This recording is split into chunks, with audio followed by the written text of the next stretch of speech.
This Saturday, May 9th, was an incredible pay-per-view. It was Nome 5. There was 5 matchups, 5 battles. They were all main event worthy. Let's get right into it. The first matchup, K-Shine, Averb. I didn't think this was really that close. I thought K-Shine won 3-0.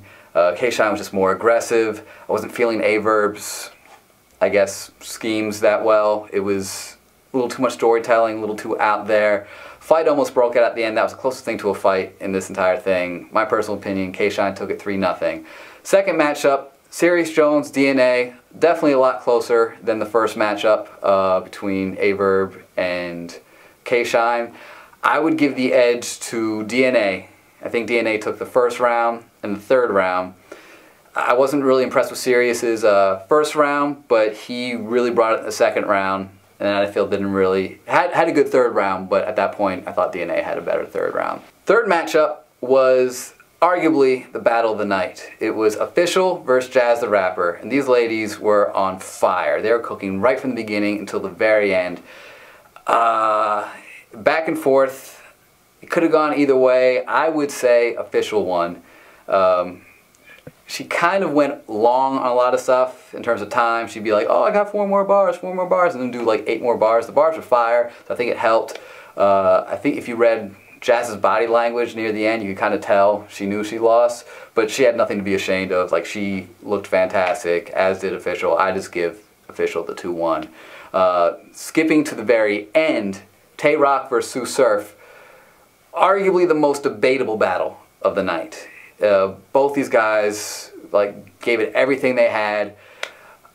You could say either one of them won, and I wouldn't argue either way.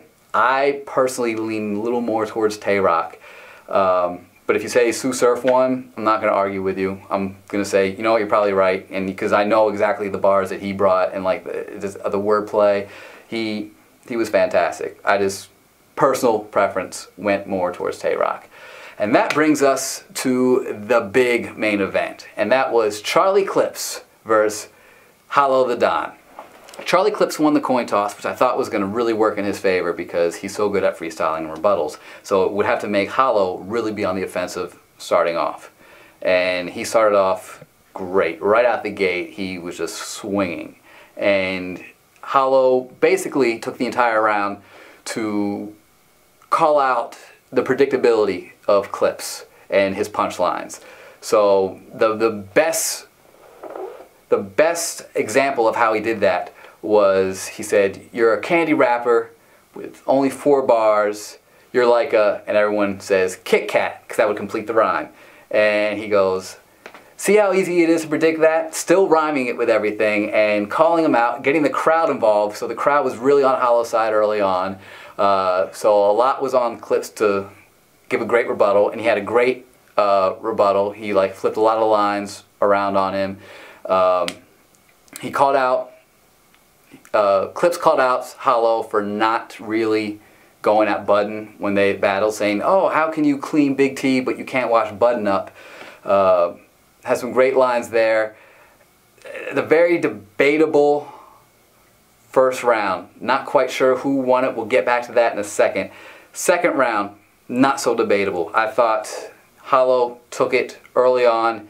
Hollow basically came out, made a lot of fat jokes, but then the big thing that he did was he attacked his business acumen. Clips' business acumen, said, you don't have a brand, you don't really have any business plan, you're not making money off of yourself. And then what he did, which was a stroke of genius, was he took Psych I Lied, which is Clips' catchphrase, trademarked it. So now he owns his opponent's trademark, or catchphrase. He then printed out t-shirts with Psych I Lied on them, and then sold them outside the venue to Clips fans who think that they're supporting Clips, and they are, but all the money is going to Hollow. So that was just brilliant. Like, I can't recall a time where something like that's ever happened outside of like a James Bond movie. It was diabolical, but it was pure genius, and the rhymes that came with it as well backed up his claim. So he was just firing on all cylinders that round, Hollow was. Clips started off strong in the second round, had some good rebuttals, flipped the Psych I Lied line, was able to sort of like handle a heckler that was booing, got the crowd on his side again, and then just for some reason started battling Cortez and airing out their personal stuff. And at that point, Hollow actually left the stage, and I was a little confused by it. I think some of the crowd wasn't quite sure what was going on. And he had great lines, but it just wasn't, we all wanted to see Clips and Hollow. Like, we didn't need to see half a round being dedicated to D. Chambers and Cortez. I mean, the John John cameo at the end was cool, but at that point, I kind of already been like, all right, this round goes to Hollow. So third round, Hollow maybe was feeling comfortable, just started doing a lot of fat jokes. Some of them were landing, some of them weren't. He was doing the whole "you make excuses" thing. My grandma got stung by a bee, that's why I can't do this. And at that point, I felt he was running out of gas. Clips came back, woke up. It's like he woke a sleeping giant, and he started finally coming. His first round was great. I loved his first round. Second round, I thought had the potential to be great, had some good parts, but it wasn't consistent enough. Third round was all of that. It was consistently from top to bottom incredible. He had gum bars, he had movie references, sports references.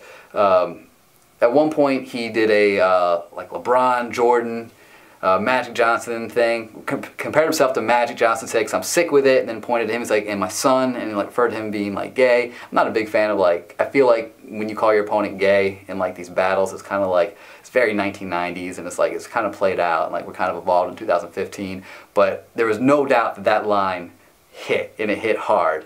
He had a Mortal Kombat reference where he was referencing how he was like stealing from other people and stuff like that, and he was like, oh, I'm Shang Tsung, I just turn into everybody I kill, and everyone went nuts for that line.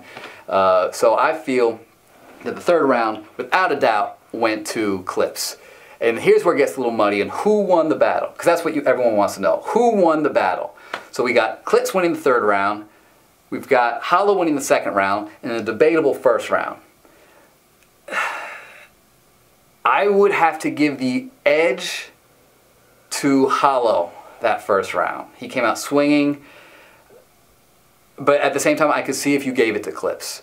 It's 2-1 either way, the way I see it. I give the edge to Hollow, 2-1. If someone argues that it was 2-1 Clips, I'm not going to argue. If someone said, oh, that third round was, if it was boxing, that was the knockout. That was equivalent to a knockout. So it doesn't matter who won the first two rounds, the third round was a knockout. And I can agree with that too. Both these guys put on phenomenal performances, and I felt like I got my money's worth watching them.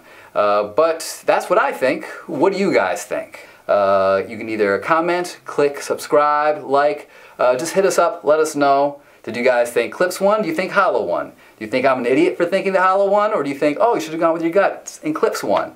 But let us know. We'd love to hear from you guys. Crossing my fingers that Drake and Murder Mook's gonna happen. It might not. It's kind of a long shot, but I think that'd be crazy, and I would pay all the money in the world to see that. So let us know. Do you want to see Drake and Mook? Or do you think that would be kind of selling out? And do you think Drake has too much to lose doing that? I am Vince Eustace for Hip Hop and Movie News. We'll see you next time.